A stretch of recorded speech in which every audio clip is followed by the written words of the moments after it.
Okay, thank you for coming back. So what I went ahead and did before cutting out the circle bit, I went ahead and put my measuring yardstick right here so it is perfectly corner to corner, because that is where the center of the polygon is. Specifically the part that's going to be on the curve. That curve is the part that is going to be around your waist. That is the waistband here on this piece. So I did that line there in the center because with this being the waistband, and it's going to be 4 pieces, you need to measure where this portion will sit. Figure out that number. Mine was 32.5. I added on a 1/2 inch, I divided 32.5 by 4, and then I added a 1/2 inch to that number. So for me, it was 8.25. So I took 8.25 and I divided that another half, so that way I made sure the center would have a total of 8.25 across. And so that was 4 and, 1/8 of an inch on either side of this line, because I want to make sure that is even. Now, here is the part that, quite frankly, is up to you. If you want this to have a whole lot of flare from the waist, you can seriously go straight over here, if you wanted. That's not what the picture shows, but you can do this. If you wanted to be a little bit more narrow and hugging your hips, the way I did, you can go a little bit more downward, pointing. Now, if you're a very curvy person, if you've got really big hip bones, this is where you can truly get that fit to you. Give yourself a little extra, maybe make it more of a 45-degree angle coming out. So that way it truly does cinch you in and have that really flattering, accentuated hourglass look. These sides here are the length that you need to figure out what you will be cutting over here. That's why it is so important to make sure before I cut anything, I know what this is before I cut this. Also, another line of another tip, make these cuts slightly shorter than what this total length is going to be, because you need seam allowance. That was a mistake I made with my yellow dress. I made them exact cut measurements, which you don't see it thankfully because of how big it is, but it did make me forced to kind of ruffle the corners a little bit. Don't do that. Probably whatever your seam allowance is, make it a 1/2 inch shorter up top. They're coming soon. Just wanted to add this quick little insert, cut my line. I'm gonna have a little bit of a curve to my waist. I wanted to add that this is the short side. This is the 4 sides you're sewing together with all these polygons. That is the part laying against your hip. This line here is the part you're sewing into the rest of the circle skirt up there. So this also needs to make sure you're doing it very straight. If your fabric, I fold it in half, making sure I aligned my pink dots best as I could. My points did not come out perfectly with it, and that is perfectly okay. This is still going to work because I'm going to cut going from the narrowest part of my fabric. I'm going to cut that straight line. This line is what I was talking about before, about this measurement is what those slits are going to be measured at. So I'll show you what that looks like here in a minute. Okay, so I cut out my polygonal pieces. Got 4 of these guys. So I kind of wanted to show you, mine ended up being almost 8 inches. For the sake of simplicity, I'm going with 8 inches. So what I did is I'm thinking to myself, okay, I want a 1/2 inch of seam allowance for the pocket, for the inserts. Also knowing I want 1/2 inch allowance over here. So I measured shorter. Because I know when I clip, sometimes I tend to go a little bit long. So I measured these 7 inches. Give myself some saving grace here. Because I'm also counting the fact too, this isn't the only seam allowance I'm going to lose. I'm going to lose some here too, because these old sides are going to get sewn together. So I'm not getting the full, even I might maybe have 7.5 here after I've sewn all these sides together.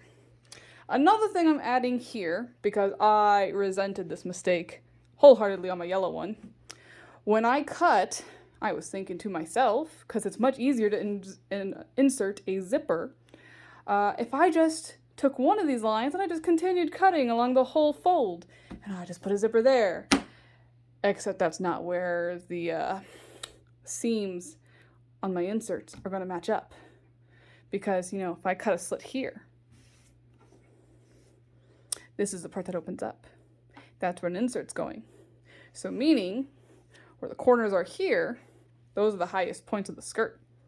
So what you see here is a chalk line. That is the line I'm going to cut once I have all these cut out, where I can insert my invisible zipper. That way, I don't have to cut those and figure out that math to make that work a second time. Dare I cut this with a phone in my hand? I am trying to allow one end of the scissor to brace the fabric so it is pulled taut. Ha! Cool. I now have a hole. There is no going back. Okay. I wanted to be able to show in case, verbal instructions don't work very well. So notice I am in the top fold. It's important to do the first big fold, so I had access to these folds. Kind of keeping it taut. I have never done this one-handed. So this is very tantalizing. Maybe. Haha, okay, we're gonna stop. And now this one I need to make sure I do it a second time. Make sure my phone is actually following where my eyeball is going. And I'm rambling because I don't want you just watching in silence. But I also word vomit because I am a nervous talker. All right. Yeah, that's good. Okay. I'm going to save cutting this line for now. And I kind of want to give you a little preview. So if I completely fold out this, you have straight lines. Cool. Yay, you got it. And this is what I mean by inserts. So we're just, for the sake of this, going to show like that. Going to grab one of these guys to make this pointed. And then. That's what I mean. That's what's happening here. The points are going to go into these cut out points that you just cut into the circle skirt. And then for the next point, assuming this is you can do it two different ways. I personally was more concerned about making sure the point's sewed. So I actually sewed all the inserts in first. And then I went back after that. And I sewed these together. What I'm also aware could have been done is you could sew all four of these sides. Could have also sewn all four of these sides together in such a fashion.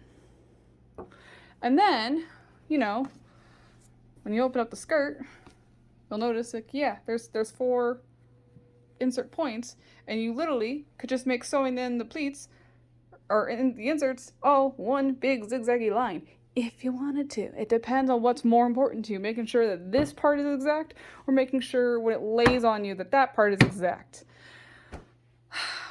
That is how it is done.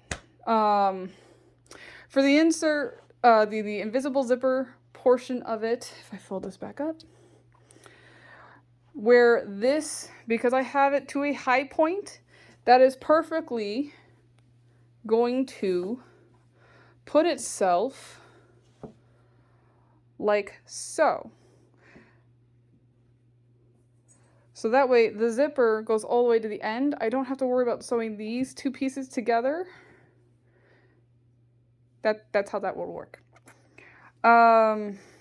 I didn't do any of the sewing in this because I figured there's lots of tutorials for sewing. This was for specifically this guy, gal, thing. This is what I did. This is, to me, was far less more complicated than that. The video only took 10 minutes because I ramble. So I hope this helps. Feel free to leave questions, and I will do my best to answer them all. Thank you.